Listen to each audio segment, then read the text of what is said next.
Taiwan is an island in the far western Pacific, less than 100 miles east of mainland China. In size, it is a little larger than the combined states of Massachusetts and Connecticut. Taipei, Taiwan's capital, is a city with wide avenues and tall office buildings. Born in defeat, threatened by invasion, and derecognized as a nation in 1971, the island state not only survives, but is flourishing. By night, the capital city dramatizes Taiwan's growing prosperity. Boasting one of Asia's highest living standards, Taiwan's 18 million people expect to join with the world's most highly developed nations by the end of this decade. With $44 billion foreign trade a year, Taiwan exports circle the globe.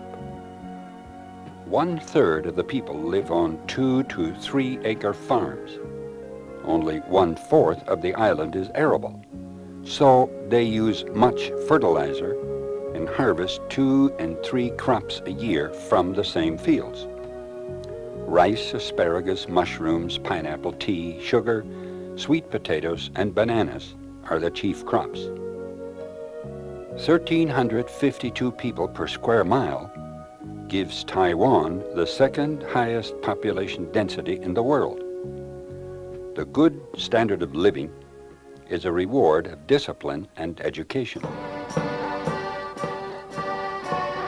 The island has 2,250 elementary schools, 800 high schools, and more than 90 colleges and universities.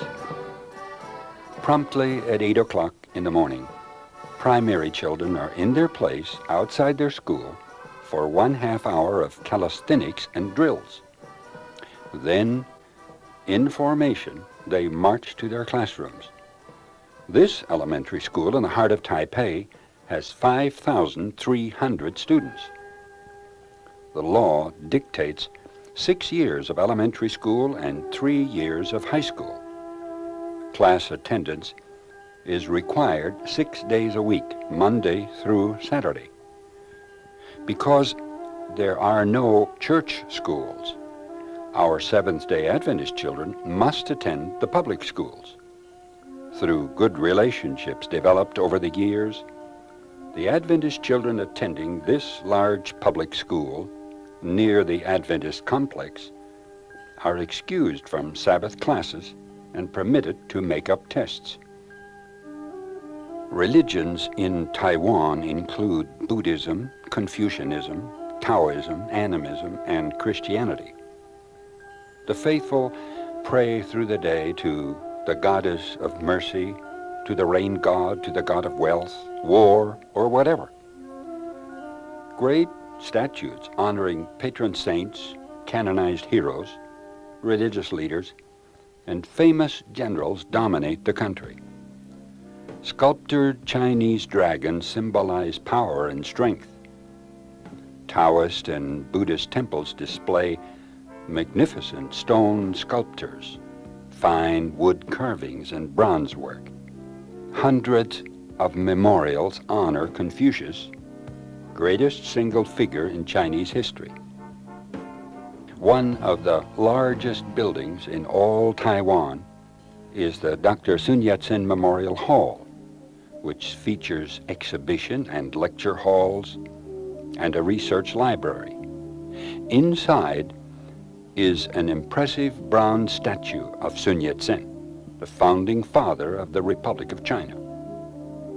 In 1980, a handsome memorial was dedicated for Chiang Kai-shek, longtime leader and president of China. The main hall, showing through the center arch, is as high as a 23-story building and is surrounded by a park with pavilions, arch bridges, lakes, artificial hills, and many varieties of flowers and trees. Headquarter offices for the Seventh-day Adventist Church are located in the city of Taichung. It is interesting to learn the important role our publishing work has played in establishing the church in Taiwan. The first known Seventh-day Adventist to go to the island was a colporteur. Today, 20 colporteurs represent our publications on the island. The president of the mission, Calvin Tang, and secretary of the Union, Charles Tidwell, briefly reviewed Adventist history in Taiwan. During the first 35 years, from 1907, when the first colporteur arrived until war brought all church functioning to a standstill in 1942, the records show only 14 converts. Following World War II, only one member was found on the entire island. Since re-establishing the work in 1948, progress has been remarkable. We have 36 churches and 57 companies and almost 6,000 members. This represents the growth during the past 35 years. Several institutions have been built. In the 1950s, a theological training center was established, and in the 1960s, a secondary school was opened. In the mid-1970s, the college and academy were both moved to this beautiful campus in the Central Highlands.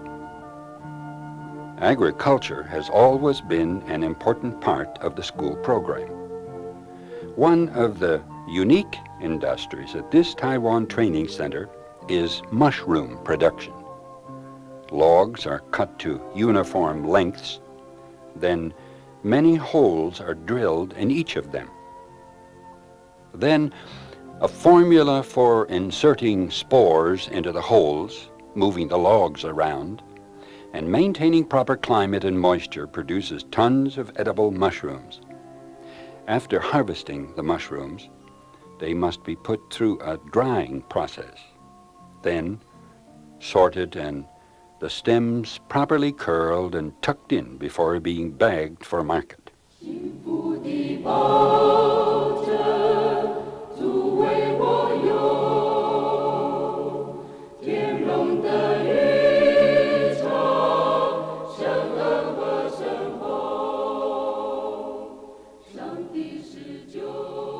This is the only educational center in the denomination where the Chinese language is used in the classrooms as well as for all school functions.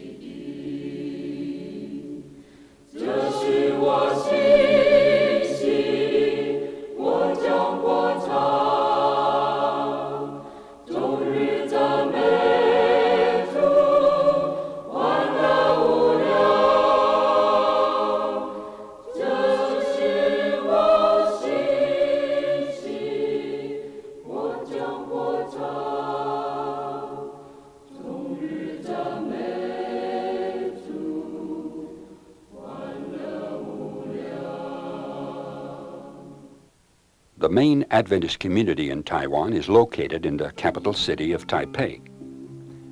The Signs of the Times Publishing Association was founded here in 1956 to serve the language needs of the South China Island Union Mission. Manager Mark Teng says that this is now the only publishing house in the denomination to serve the millions of people who can read only the Mandarin language. These presses provide all the Sabbath school supplies, a monthly church paper, 12,000 copies of the Signs of the Times, and many books. Such publications require long hours of tedious translation. Then the expertise of someone who can operate a machine that utilizes 10,000 different Chinese characters. 37 Spirit of Prophecy titles are available to the members through the Book and Bible House, which is housed in one room of the press building. These books, as well as children's books, are used by the colporteurs as they call on the people in their homes. Not only Taiwan, but many countries, says Mark, look to our presses for literature and books. Our publishing house served the Chinese people of the Taiwan, Hong Kong, Japan, the United States, Canada, Malaysia, Philippines, and India. We are now preparing to serve mainland China when it opens to us. These expanding opportunities place a priority on the need for facilities that will allow these workers to give greater productivity and efficiency. A portion of the Sabbath School offering taken on September 24 will benefit this publishing house. Next to the publishing house are offices for the Voice of Prophecy Bible School, which has been operating since 1950. Enrollment in Bible and health courses is around 25,000. Often these have been the first contact with people who are baptized into the church. The story of Mark's conversion centers around the Voice of Prophecy. At age 12, he was going home from school and a card flew out of a car window. Not wanting it to litter the street, he picked it up. Mark says, "I was a Buddhist. I had never heard of such a thing as a Bible or a Christian. But the free offer was so enticing, I mailed the card. When the lessons came, I filled them out to see what prize they would send me at the end. After finishing 2 courses, a minister called on Mark and invited him to attend the Adventist school. His parents offered him no money, but he took his clothes and left anyway. When he got to the school, he started work on the farm for 3 cents an hour. For 3 years, he worked every vacation and summer. Always when he went to enroll for another term of school, he had difficulty. Each time, the president of the college came to his rescue with financial assistance from a source Mark has never learned. Following graduation, he spent 2 years in the Army, then worked for the Voice of Prophecy, for the publishing house and the mission, always working up to more responsible jobs in a short time. After 5 years in the United States, he accepted a call in 1982 to return to Taiwan to serve his church.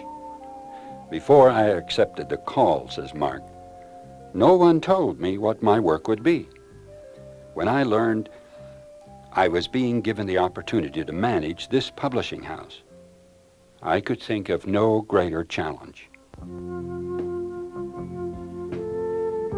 Besides the publishing house and the Voice of Prophecy offices, there is a 120-bed hospital and a church at the Adventist Center in Taipei. The grounds surrounding these buildings are known throughout the city as the Green Zoo and attract hundreds of tourists.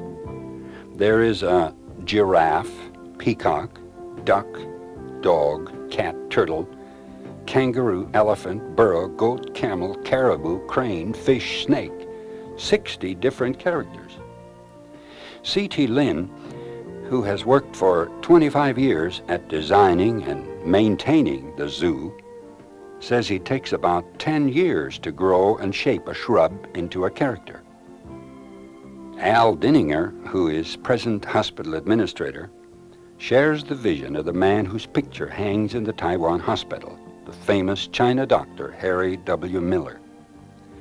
Dr. Miller not only founded many Adventist hospitals in the Far East, but also helped pioneer and establish the work of Seventh-day Adventists in mainland China before the doors were closed to the outside world. Dinninger and Mark reviewed with Tidwell the master plan for reconstruction of the entire Adventist complex. It is a feasible plan that will greatly advance the work of the church in Taiwan.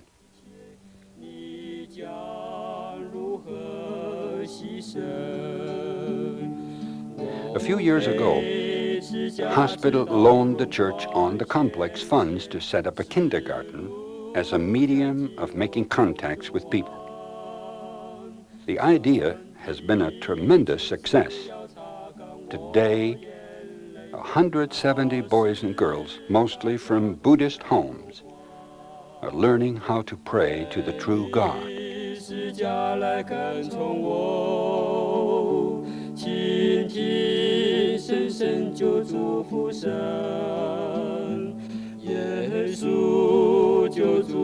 This is a Mission Spotlight report on Taiwan, once known to the world as Formosa.